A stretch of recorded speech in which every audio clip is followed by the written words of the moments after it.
Hi, I'm Meta Spencer. And today I want us to talk about drawdown.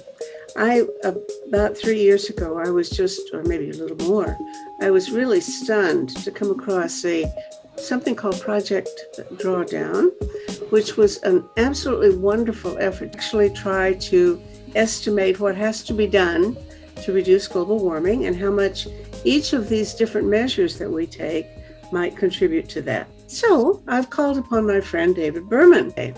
Hello, David. Hello, Meta. Uh, David is a dentist and a professor of, I don't know, you do things with indigenous health issues. Isn't that right, David? Yes, it's a course called Indigenous Issues in Health and Healing, Uh huh. which really is about colonialism and decolonization. Okay. Well, these days, I imagine there's quite a demand for your expertise on those topics. Most important part of what we do is shifting culture, because if we have the our culture of consumerism, what I'd like to do and what we've been doing in our drawdown meetings, which really came from the Pachamama Alliance, which is an organization to support indigenous land and rights. So it's been our habit to start with an opening of space, of starting with a moment of reflection. So if you're willing, I'd like to do that. Sure. Whatever your new So, traditions are going to be. Good. yeah, because this is all about the land. If we don't have a healthy earth, we don't have anything. Mhm. So I'm going to suggest just to all our listeners, viewers, if you have access to the floor, if you can put your feet on the floor and actually feel the earth, that is what connects us. We are all connected because we are all of the earth. So if you wouldn't mind just lowering your gaze or closing your eyes and just allow yourself to feel the earth through your feet, that no matter where we are on this planet, we are connected. And allow yourself to take in a breath and feel the air going into your lungs. That's the same air that we all breathe. And acknowledge the land, the earth. This is a living, breathing being. And from an indigenous perspective, it's a sentient, sacred, suffering being upon whose well being we are as dependent as a fetus in the womb. And we are interconnected, interdependent upon every living organism, from the bacteria of the soil that makes the soil alive, which is also the microbiome of our own bodies that make us alive, to the fish, the worms, the spiders, the insects, the birds, the fish, the animals. We are all related and we are all interdependent upon one another. And I'd also like to acknowledge our relatives, the human two legged relatives, who for at least 15,000 years in this part of Mother Earth, and Mother Earth is not a metaphor, this part here on the northwest shore of Lake Ontario, or Ontario, which means beautiful water, in Toronto, which is an indigenous word that we've changed to Toronto. The people, the Wendat, the Haudenosaunee Confederacy, the Mississauga or Mississaugas of the New Credit, who are the current rights holders of this land through Treaty 13. This is also governed by the pre-Indigenous law, the Dish with One Spoon Wampum Covenant, that stipulates that we must only take what we need and leave abundance for the other human and more than human beings with whom we share this land. And with that, I would say all my relations to remind me that I personally am related to everything. So now let's come back here to the circle. So we have now opened our sacred space. And cancel that. And now I'd like to share my screen and show you some nifty things about Drawdown, answering Meta's question. Because the air we breathe is made by the trees, it's made by the plants. The earth is alive because of the bacteria in the soil, because of the trees, because of the plants. The plants, actually, from an indigenous perspective, are elders. They've been around for millions and millions of years before us animals came by. And they have intelligence and wisdom that science is just beginning to catch up with. Here's an interesting thing. This is part of a 30-second video that I won't go through because it's kind of sloppy to get into the YouTube, but the link is at the bottom here. And it shows the red is the carbon. The darker the red, the stronger the carbon. So this is in November 2006, which is 15 years ago, and it has been increasing every year since. But the interesting thing is that if you look at in this same picture in the summer, the red is mostly disappeared because drawdown has occurred, which means the photosynthesis of the northern hemisphere in the summer pulls much of the carbon out of the atmosphere every year. So the Earth actually breathes in carbon in the summer, and she breathes it out in winter. Breathes in at night, breathes it in during the day and out at night in balance. But we're putting more in to the atmosphere than she can breathe in. So we're out of balance. And I think that's the message of drawdown. So as Meta mentioned, in 2017, this book came out, edited by Paul Hawken, who had a question: is it possible to reverse global warming? Needed to know the answer. So he put together a team of researchers, philosophers, scientists from around the world, and together they went through the peer-reviewed scientific literature, and they limited themselves to that. The methodology was meticulous to make sure there was no double counting.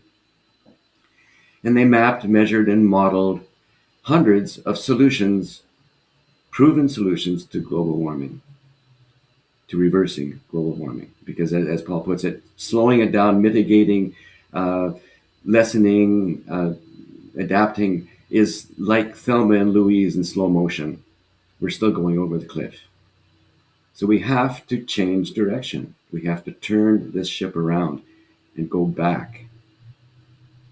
And so through this analysis, they ranked them from 1 to 80, the top 80 proven solutions to global warming. And together, the answer is yes. Yes, we can reverse global warming. We can reverse climate change. And not only that, but the solutions are already at hand. We don't have to invent new ones, although we will. They're here. We have them. We can scale them up. So drawdown means, in this context, it can mean other things. If you look at drawdown on Google, you'll see lots of different applications. But in this case, it means that point where atmospheric CO2 and equivalents start to decrease year by year instead of increasing. And it's up to us when that point is. So we're trying to pull more carbon out of the atmosphere than we're putting in. And so the analysis, the most recent analysis from last year, if you look at the Drawdown Review, you'll see that we have sources of carbon and carbon sinks. I don't know if you can see my mouse here. So I'm not sure what I'm seeing there. On the left are all the sources of carbon in the atmosphere. So these are the emissions that we need to reduce. So, for instance, electricity production, 25%. Food and agriculture and land use, 24%. Industry, 21%. Transportation, 14%. Buildings, 6%, and other energy-related emissions. So these are all the emissions we have to bring to zero. Mm-hmm. Okay. On the right, you'll see I'll move us out of the way here. So the carbon sinks. So the sinks are land sinks. So that's the photosynthesis that I was talking about from the forests, from agriculture, from so many ways. And then the coastal and ocean sinks. So the kelp in the ocean, the phytoplankton in the ocean itself, the water, absorbs a great deal of carbon dioxide, which unfortunately acidifies it, which makes it plays havoc to the shell creatures of the ocean as the shells become weaker and interferes with their reproductive cycles. Nevertheless, much carbon is pulled into the ocean, but there's still almost 60% remains in the atmosphere right now. So that's our challenge. Now, wait a minute. Is there a possibility of increasing this land sinks? That's right. It sounds to me as if I don't want to increase the oceans as a sink because it's going to kill the shellfish. Exactly. So that's where regenerative agriculture comes in. Now, what else? And what else do you have? I'm sorry. What else do we have as a way of creating sinks other than land now? Okay. So, well, sinks there are some technologies that are being worked on, like carbon capture through technology. I think it's unproven, and we can't wait for that. We need to really increase our land sinks a great deal. The coastal sinks now, mangrove swamps, for instance, mangrove forests are a great source of carbon reduction. So we could increase the number of mangroves in the world. Yes. Right now, we've depleted the soil because we've cut out 80% of our lungs. Yeah. We've destroyed the mangrove forests for shrimp farming. The mangrove forests are also a source of breeding grounds for fish. So it actually cutting the mangroves for shrimp farming, we also actually deplete the fishing industry. Well, but we just have to pin most of our hope on the land sinks then, increasing those by agriculture and forestry. Is that right? Agroforestry, reforesting, permaculture, the list goes on and on. How much can we expand this 24%? Could we expand it up to 60% or 80%? The land depends on carbon. The microorganisms of the soil depend on carbon.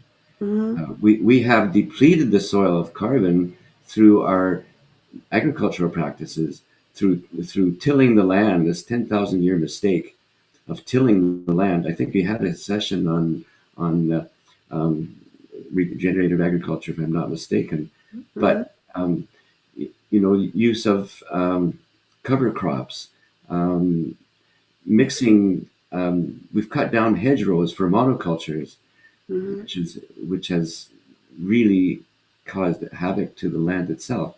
So the land is a living organism, just like a forest is an ecosystem. A forest is no more a collection of trees than we are a collection of cells. So the analysis is, okay, reduce the sources, support the sinks, but as importantly is improve society, fostering equality. Because when there's inequality, it means that people do what they need to do to survive, and that will involve cutting down forests,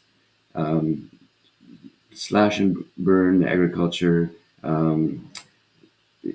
violence, wars, all these things that really impede our ability to reverse global warming. Supporting agriculture, forestry, indigenous land use, because on indigenous managed lands, the 80% of endangered species can be found there. So, when indigenous people are talking about land back, they're absolutely right that this movement has to be indigenously led. I can't see any other way because they have this knowledge that has been destroyed through colonialism. If you look at the solutions, they address every one of the UN Sustainable Development Goals. Okay, from gender equality, health and well-being, hunger, Because the message here, and I think this is the key message of Drawdown, is more than the numbers. It is that if we can do the things that we need to do to reverse global warming, we will have a more equitable, more breathable, more socially convivial, um, greener, healthier, happier, and more prosperous society. Mm-hmm. That people complain, oh, but it's going to cost too much. Well, no, actually, the return on investment, even financially, is over 500%. Mm-hmm. Okay, so yes, there's an upfront investment, but the rewards are huge. So there are definitely some interests that want to keep things the way they are, because even though it's going to save a whole lot of money in the future, it's inconvenient for some in the short term. And so that's where you get this resistance. So our challenge really is to show that this is actually profitable. This is actually sustainable. This is actually regenerative on a global scale. Mm-hmm. That we don't have to. People say, "Oh, but it'll destroy the economy." No, it'll build the economy. Mm-hmm. Slides in there with the numbers. I had a conversation a week or so ago with a guy named Robert Pollan, who's an economics professor at the University of Massachusetts in Amherst. And he has co-authored a book with Noam Chomsky about a new Green Deal and Right. the economics of it. And my concern at that point was, and it still is an issue for me, so many of my friends believe that in order to be sustainable, we have to reduce growth, that the economic growth cannot occur. Right. And so my conversation was with Pollan was largely about that, because I've always felt, and he in fact indicates strongly, that if we don't have growth, the poorest people in the world are going to be the ones who suffer, and the economies will come to a screeching halt. Right. It will be a really hard time. We'll have depressions. Right. So, but of course, then the other side of it is, if you believe that you have to have growth, then to many people, that means you then have to be wasting the world's resources. You have to be squandering and cutting down trees and taking all the fish out of the ocean and Exactly. polluting and that sort of thing. That the only way to stop that is by stopping growth. Well, his answer is no, it depends on what you're growing, what Exactly. this growth consists of. Exactly. And that the change over to a green economy with a Green New Deal, in whatever form it takes in other parts of the world. And that is, by the way, I think quite consistent with this SDG map that you have right there, that the new Green Deal would pretty well coincide with what it wouldn't cover everything, but it covers a lot of those 17 points.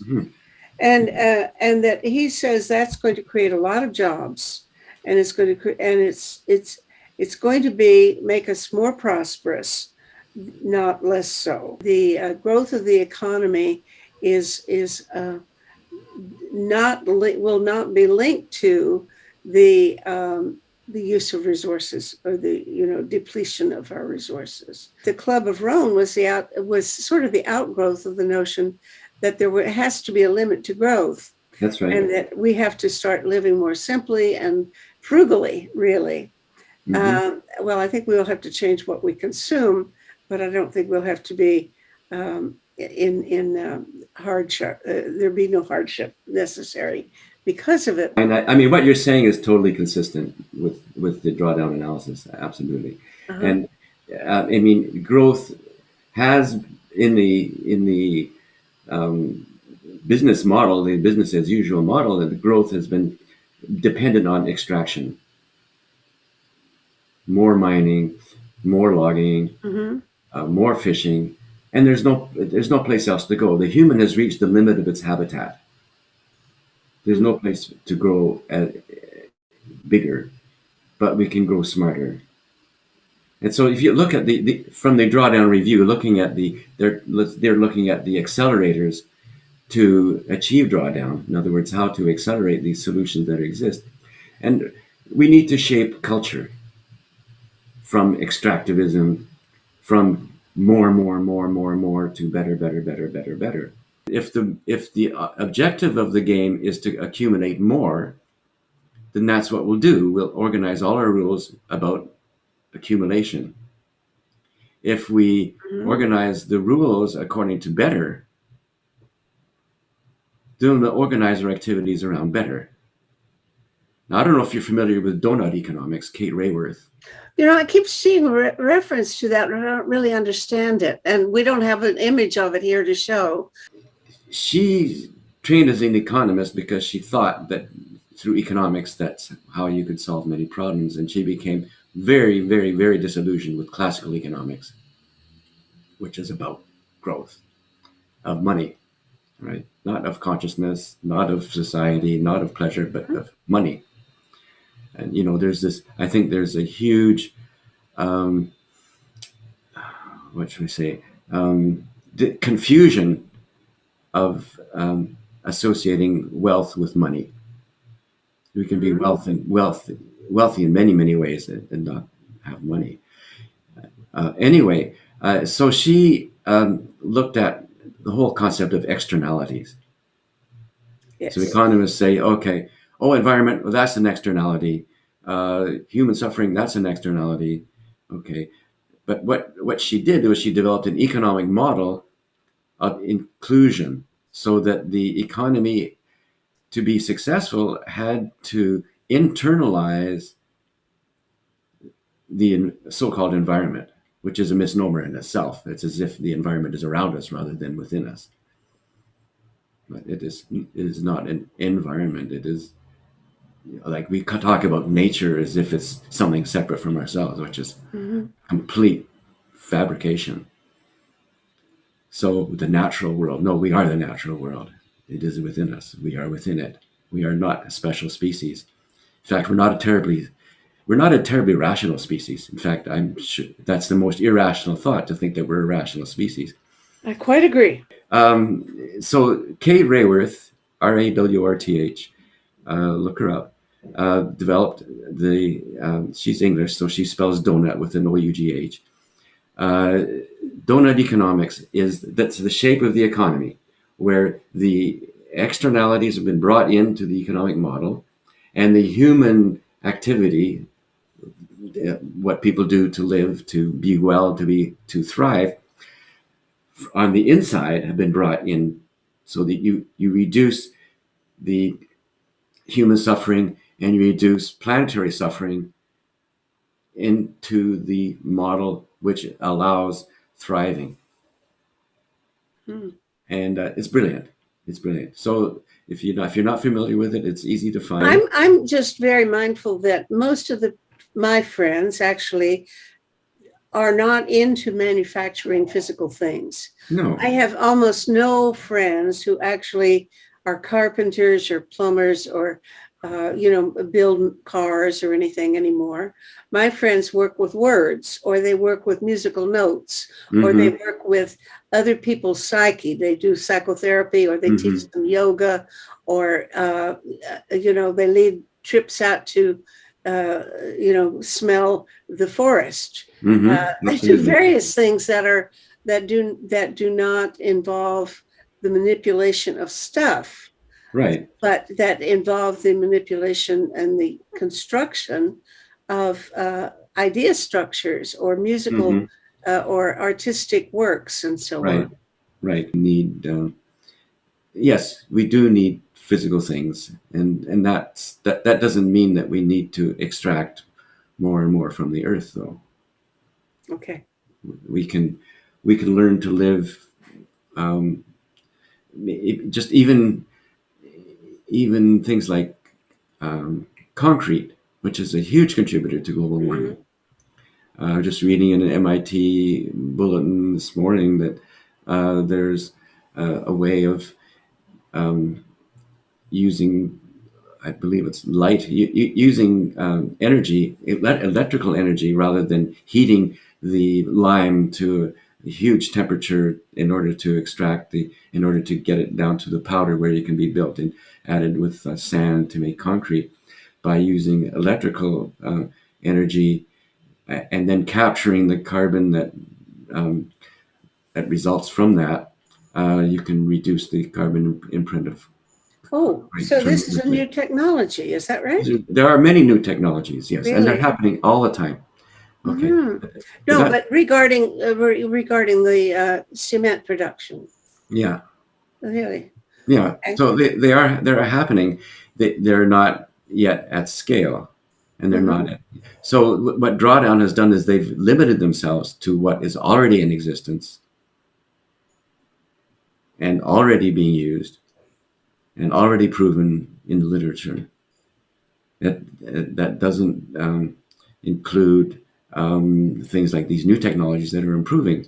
So Well, that's kind of disappointing because I was hoping that Drawdown would keep issuing new editions of their book, each new edition including new technological discoveries since the last one. But if okay, they're limiting themselves, well, um, they're not yet in the peer review literature. Okay, so that was their methodology was to say what is proven and what exists. So it's yes, there's much speculation, and it's not yet proven, but it's there. It's exciting. Many exciting things are happening. But I mean, the kelp farming has a huge potential. yeah, explain that. Okay, where would you grow kelp, and what are the uses for it? Have you ever had dulse? Yeah, it tasted awful. Well, if you were a New Brunswicker, you'd say it's delicious. Maybe I didn't know how to cook it, but You don't need to it eat wasn't it raw. good. You're just supposed to chew on it. Anyway, But kelp. I do take in Japanese restaurants. In fact, when I have uh, food delivered to me nowadays, which I often do because of COVID, I often order this. Was it wakame? It's a What kind of seaweed salad? Yeah, salad. that's Yeah, seaweed salad. but Okay, that's not dulse. Anyway, so seaweed. I'm looking for some edible type of seaweed that doesn't taste awful. well, wakame is very good. Uh, so you've got, yeah, kelp is a type of seaweed. That floats in the ocean. That is a huge absorber of that. It grows probably about 10 feet long. As I say, it floats near the surface. It's a nursery for fish, sea Mm. animals, and it can be grown, it can be cultivated, it can be expanded.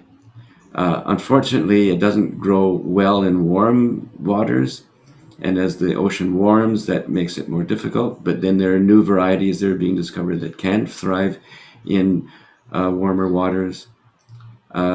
So that's just one tiny example Now, of. one time, no, let's play with kelp because I'm very interested. I remember I lived most of my life or half of my life in California, and I remember kelp washing up on the beaches. It was a problem because you had to go, somebody had to collect it and do something with it. But I'm not sure what good thing they could do with it. I've heard that they could make fuel or something out of it. What is the basic idea? Is if we could raise a lot more kelp, what would happen? You'd be pulling carbon out of the ocean. Okay, so why don't we raise a lot more kelp? Uh, we are starting to.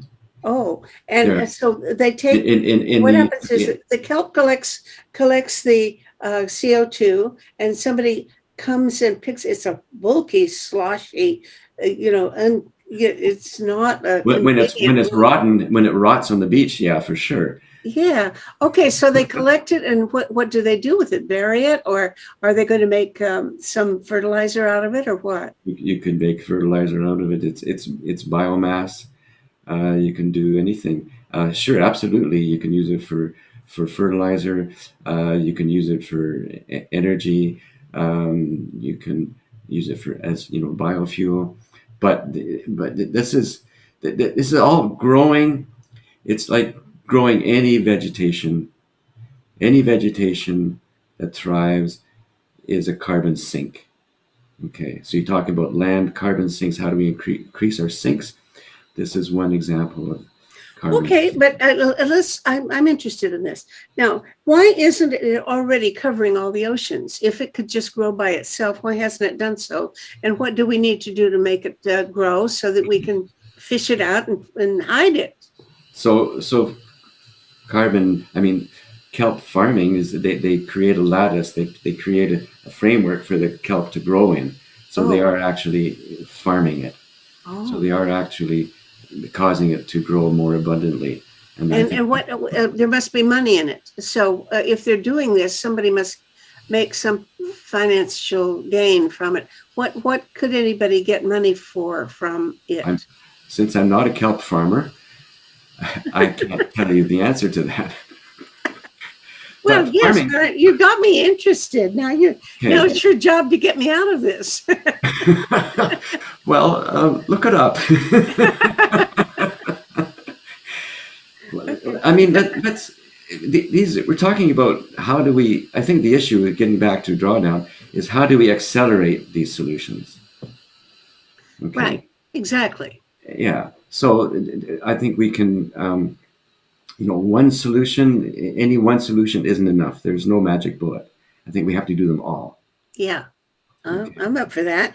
But you're right. The problem is, how do you get everybody orchestrated to work together and really give a good push for this? Because I get all these things coming at me in my inbox, people trying to tell me to do this or that, but it's just confetti. It isn't coordinated, and there's no way of integrating all of these different projects.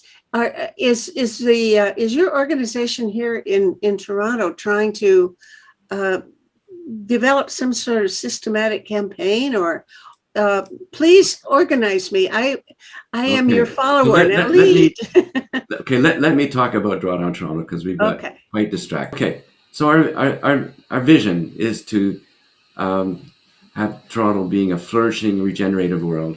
Okay, healthy for all children of all species for all time, and our mission is to have Toronto being a leader in drawdown in gas reduction. Big education such as this, uh, connecting with Steve Easterbrook at the U of T School of the Environment, support youth, um, develop the movement and network building with of other networking with other drawdown organizations.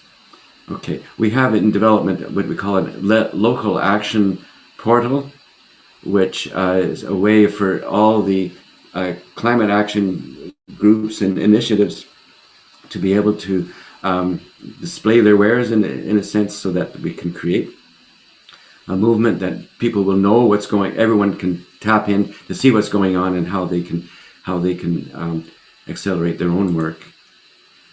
We have a network of drawdowns in the GTA. So we just recently gave a talk to Durham Region uh, uh, Environmental Action Group. We have the City of Toronto. There's Lloyd Helferty in York Region has got uh, drawdown going there. Caledon there's drawdown Caledon and I don't know about Halton or Hamilton at the moment. We had a food waste challenge. Food waste is really one of the biggest causes of global warming. We waste about 50% of the food that's produced. Much of it never leaves the farm because it's not pretty enough. So we're really, this is a food waste challenge. It's mostly through to the kids, where you could go through and look at all the ways in which you waste food in your fridge, or the way you're buying food, and it has a whole series of a checklist of things that, well, what did I do today? How much carbon did I save today? And so on. So there's the food waste challenge. I think it went on for a month in June, and we got a lot of interest that way. So Hey, now I have a proposal. I would love for somebody to do some research on what do they call them? Best by dates, or best before dates. that's right, exactly. Yeah. That Now that is being done. I have never ever believed in those things, and That's I right. even get angry. That's People, right. guests who come to my house will go through my fridge, and they'll take a look at whatever date something is supposed to have expired, and they just throw it in the garbage immediately. They don't even open it. And I say, look, stupid, open it, smell it, taste it, and Yeah, if it doesn't taste right, then throw it out. But don't I know. believe whatever I those know. people put on that label, because Yeah, those guys don't know. How could they're, they possibly know when your food's going to go bad? You have precisely. to actually taste it. And they Yeah. say, oh, you get poisoned. If you eat something that's out of date, you'll get poisoned. Oh, the hell you will. People have lived billions of years, or millions of years, or 1,000 years anyway, thousands and thousands of years, and they got along fine. And only 50 years ago, they started putting these numbers I on know. cans full of I know. food and telling us we have to throw things out that I know. without even tasting them or smelling them or Correct. looking at them. If they Yeah. have Well, something green growing on it, throw it away. But exactly. if it doesn't have anything green or slimy on it, then smell it. And if Right. it smells all right, then taste it. Yeah. And And then and if you don't like it, throw it away. But and don't honestly, and don't throw it I away. get upset Compost it. about this. Yeah. I think Don't it's throw it. Yeah. ridiculous. And don't throw it away. Compost it. That's a good idea. Good Yeah. idea. Yes. So, Yes. and fortunately in Toronto, we have the green bin program, so that all of food waste can be composted, and you can go pick up the compost and put it in your garden. Uh-huh. So yeah, so Okay. we're lucky that way. The challenge is to get apartment buildings to use the green bin material, and some are doing that, but not Well, one many. time I used, for about 8 or 10 years, I had a worm composter in my apartment. Yeah, And I would take my I would keep my food in an airtight container right. until it got nasty, and then I would bury it in my worm composter. And the worms And will take care and of the it. worms had a real feast. They just had That's a right. big party that night. You could Exactly. hear them whooping it up all So night. you're producing soil. Yeah. But Yeah, I stopped because when I needed to have helpers, and when my helpers came, they couldn't stand it. They had this idea that these worms were going to come down and eat them, or well, so, there we go. So this is culture shift. So one of the reasons I started this session with that little meditation was because we have to decolonize. We have to decolonize ourselves first, and a shift in culture to orient ourselves into the real world is part of that. So here's another. This is what we're doing. This is a very recent thing. I think we just have a few minutes left, so I'll go quickly here. We're coordinating with BC Drawdown and with the environment. What does IAA stand for? Anyway, it's refrigerants um, are a huge contributor to global warming. Not because there's a lot of it, but because the hydrofluorocarbons are many thousands of times more potent than carbon dioxide as greenhouse gases. So Mhm. what we're doing is we're starting a citizen science initiative to go into the supermarkets, take a photo of the refrigerant. If you go to the website, you can see exactly how to do it. Take a photo of the refrigerant that they're using, and and you can put them on a map of the uh, of supermarkets around the continent, of who's using what refrigerant, because there are green ones and there are bad ones, and basically shame the supermarkets. There is a Kigali amendment to the Montreal Protocol about greenhouse gas, about refrigerants, about CFCs and HCFCs, but the industry has been very slow at adopting it. So this is a citizen science. This is getting people involved. And you talk about growing the movement and getting people aware of something that they can do, something tangible and something actionable that they can do. And Now so I that, think about 6 months or so ago, there was I read in the paper something. I think the U.S. has got a law coming in, but I was appalled because it's going to take 2 or 3 years for it to even take any real I know. effect. Mhm. And I think you're right. One time I remember the first time I read Drawdown, the most powerful influence on global warming that you could have, the one thing that has the most percentage income influence would be the refrigeration, Yeah, and nobody knew that, that's and right. they're not treating it as an emergency. That's And I right. think that we ought to really get on our high horse about that. So, That's but right. now the question, what I think is that anybody who buys a new fridge, and I don't, maybe they already have this law in some places, but I bet it's not very good. Uh, they should, whoever delivers your new fridge to you Yeah. should be required to take away the old one and take it to a Yeah. I specific think I place. think they are. They do that. And do they know how to remove those gases I in a safe way so that it doesn't leak? Because I uh, think the worst would be to take your old air conditioner or something and take it to the city dump and just leave it. yeah. No, they can't do that. And I think I don't know if it's municipal or federal or provincial, but I know in Toronto they can't do that. They have to do it properly. But they still leak though. The existing fridges leak. They lose freon, and so they have to. Right now, I think they're using carbon dioxide as the refrigerant. Really? Yeah, I'd that's heard they were going to use ammonia or something. Is that right? No, ammonia. That's one. Yeah, the uh-huh. hockey rinks are both mostly ammonia, but they're also using CO2. So then, one thing we're doing, and this is a new thing this summer, is we're working with youth.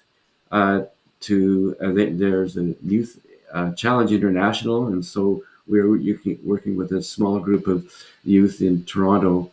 And they have to produce an actionable climate action prototype that they can continue on. So we're going to be mentoring them. Uh, I won't go into details. On Monday, okay, we're talking about a challenge of land use, of creating land sinks. So Monday at 7 o'clock, we've got a challenge and promise of regenerative agriculture, and we'll be. So you talk about collaboration. We're working with Climate Fast, EcoJust Food Network, Green Thumbs, Growing Kids, National Farmers Union, Fridays for Future, and the Kids' Right to Know. So Excellent. Yeah. it's very youth oriented, but it's also very creating the idea, is to create a coalition of action that governments cannot afford to ignore. That, Okay. Would you please put this on our events listing? And I want to, every time you have a thing like this or a campaign going, I want to be able to have you use our sure. website to promote it. Okay. Mm-hmm. Yeah. Okay. Well, Monday at 7. All right. You And put it on. yeah, So there, to I save the didn't. world, to savetheworld.ca, and then you can put it up there and everybody will look at it. You see? Okay. All these Okay. millions of people who are following me. And next week, I don't know if you know about the fossil fuel non-proliferation treaty proposal. No, how beautiful. What an idea. Okay, so it's Explain modeled it. after the nuclear non-proliferation treaty. But so by Tuesday at noon, it's coming to Toronto Council. It's going to be there on Wednesday.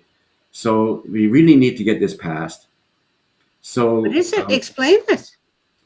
the the non-proliferation treaty is to treat fossil fuels, and it's an international, it's a global movement. But it's at the moment it's mostly cities that are taking it on. Vancouver was the first to adopt it. Okay. And so it requires adoption by the council to get off of fossil fuels Hmm. and to electrify our transportation, our really the economy. It's keeping fossil fuels from growing. It's like we cannot afford to creating new fossil fuel production. I think we all know that, except the oil industry is continuing to expand, of course. And so it's Well, got would to that be, cover things like pipelines, or what would it? I'm not sure what this new initiative would rule out that isn't already.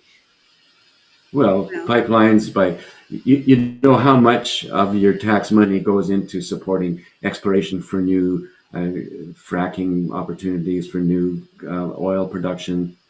We are subsidizing our destruction in a very big way. right. So this So, is largely a non-subsidy kind of initiative. Is that right? well, more than non-subsidy, I think is to rejig the economy to get our buses onto electric, to get our to increase really increasing electrification from renewable sources. Uh-huh. So Okay. we can be doing we can do so much more, right? The way our buildings are heated, the way the way we produce hot water, the way we get around, the way we um, air condition our houses. All of this is can be removed from fossil fuels. Mm-hmm. All right. I'm So up for that's an initiative. So if you write to your counselor by Tuesday at noon, we got a good chance of getting this passed at City Hall. I just wonder, a treaty, that's a beautiful idea, but a treaty is a legally binding international instrument. Correct. Theoretically, it's legally binding. I'm not Yeah. sure that all the treaties in the world have actually been upheld scrupulously. But I don't know. I mean, once you sign a treaty for a city to promise to cut back, well, you still have an awful lot of specifics to fill in. It looks like that would be a treaty with a lot of blank spaces that would have to be individually filled in through specific political action to get each decision made, like switch from one kind of bus to another kind of fuel for the buses, Well, or whatever. the city has already declared a climate emergency. So how would it bring us really substantively closer to changes? Well, they have to. It would be a commitment. They've committed themselves. If they've committed themselves to do this, then there are bylaws that they can act to say, okay, we need to get our food locally. If you go to our webinar on Monday, you'll see ways in which that is happening. We need to. The crisis that we're in is a crisis of imagination. Yeah. If we can't imagine it, it won't happen. It's also a crisis of coordination, Of having imagination. coordination, imagination first. You have to be able to imagine what needs to be done, but then there has to be some system for bringing us all into some coordinated plan of action.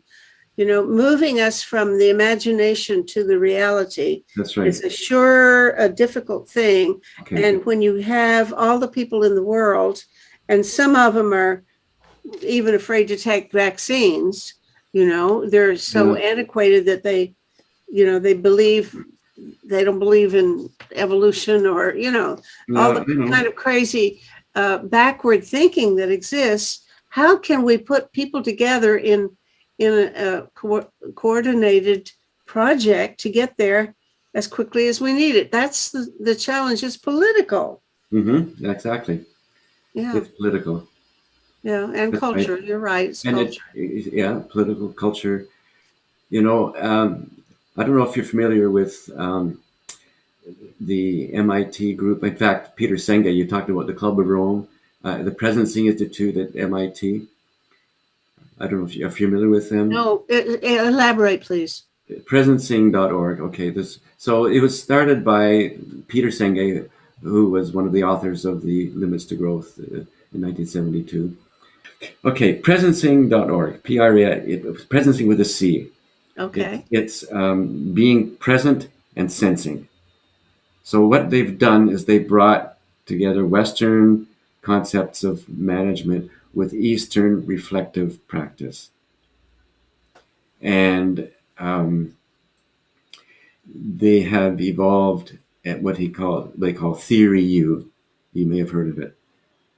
The U is a paradigm of organizing thought. So it's the idea of the iceberg, where you look at all the world's problems, the ecological, the social, the spiritual, the psychological, all these issues which have been trying to be tackled as individual issues, creating silos, when in fact they are all just the visible parts of the same iceberg.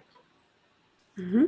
And the That's the main purpose of To Save the World. Project okay, Save the World is the recognition that at least 6 of these threats, that urgent threats right, for disaster, they're all of them. You can't solve any one of them without addressing at least one of the precisely, others. and that's exactly the drawdown message. But so anyway, so the iceberg, the lower part of the iceberg, is essentially it's about listening. About what? Listening. Really? Okay. Okay, so one aspect of it is levels of listening. I have a slide there that I've hidden, but so theory U is a unifying principle. So at the top left of the U, you have what Sharma calls downloading, where you stay in your thought bubble, your echo bubble. You either download information to somebody else, or you accept information from an authority, and the power relationship remains the same. Okay, so that's then as you go down the left side of the U, you overcome this kind of internal voice of judgment, and you enter with an open mind. So open mind is a curiosity, is the ability to at least entertain disconfirming evidence to your worldview, and being able to engage with somebody else at an intellectual level, which is the basis of science. And then if you go down farther down the U and overcome this voice of cynicism, like no, it'll never work, and you go in with an open heart, which enables you to see the world through the eyes of the other, particularly the eyes of the periphery, of those who don't normally get a chance to speak, Empathy. which is the basis of social science, right? Although I would go further and say not only the humans that don't have a voice, but actually the world that doesn't have a voice, the trees and the animals that don't have a voice. Mm-hmm. Okay, to be able to see the world through the eyes of a bird or the eyes of a tree, and That's then real and then empathy. Yeah, hmm? I'm fascinated by the Yeah, importance of empathy. Yeah. right, empathy, exactly. So from curiosity, empathy, and then farther down the U to the bottom of the U, you overcome this voice of fear, where you enter with an open will, being willing to let go of things that aren't working for you, of parts of your worldview that growth has to keep on going regardless of how much we extract, for instance. And that's where you enter what a state of presencing, which is a meditative state, or connecting with your source, the source of your creativity. You might call it spirit, you might call it just your reason for being, your purpose as an individual or purpose as an organization. Mm-hmm.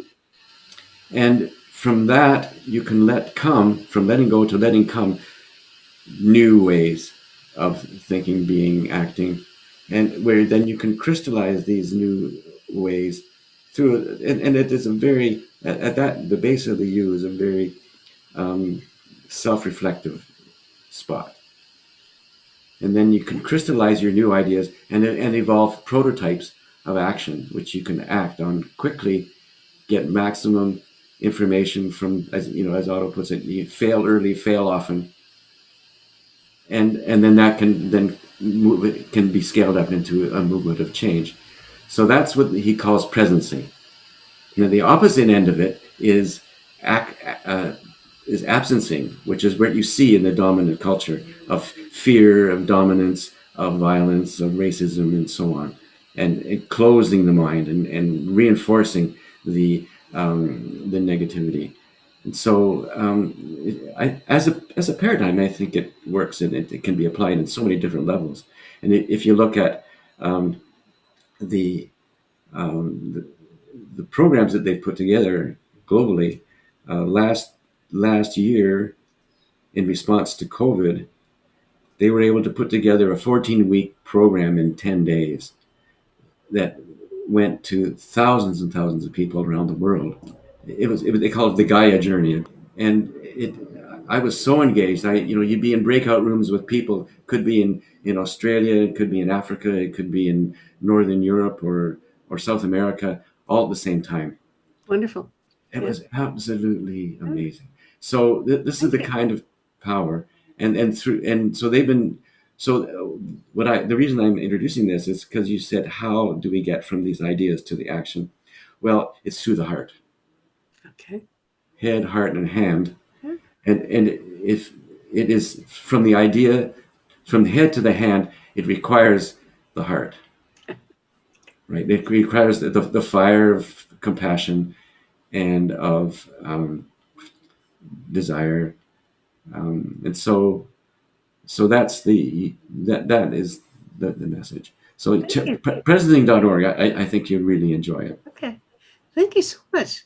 Well, you've brought me not only up to date but into the future. So I'm glad to be a traveler to the future with you. It's an inspiring journey. It's been fun. Okay. Not exactly what I expected I was going to be doing, but fun. Well, we'll see what comes out at the other end, because I have to edit it. Okay. Welcome back for editing. Bye, David. Okay.